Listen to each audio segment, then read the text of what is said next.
Praise lord. ఈ ప్రాణం నాకు మూలమైన ప్రభువు మరి తన ప్రజలను దీవించాలని ఆశపడుతున్న ప్రభువు. అయితే ఆయన దీవెన పొందుకోవాలంటే ఆయన మాట శ్రద్ధగా వినాలి. ద్వితీయోపదేశ కాండం 28వ అధ్యాయంలో ఉన్న విధముగా నీవు నీ దేవుడైన యెహోవా మాట శ్రద్ధగా విని నేను నీకు ఆజ్ఞాపించుచున్న ఆయన ఆజ్ఞలన్నిటినీ, కొన్నిటిని మాత్రమే కాదు ఆజ్ఞలన్నిటినీ అనుసరించి నడుచుకొని ఎడల నీ దేవుడైన యెహోవా భూమి మీదనున్న సమస్త జనముల కంటే నిన్ను హెచ్చించును.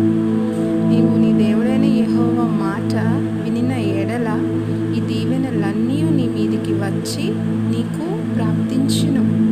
దీవెనలు వచ్చి ప్రాప్తిస్తాయి. నీవు పట్టణంలో దీవింపబడదు, పొలములో దీవింపబడదు, గర్భఫలము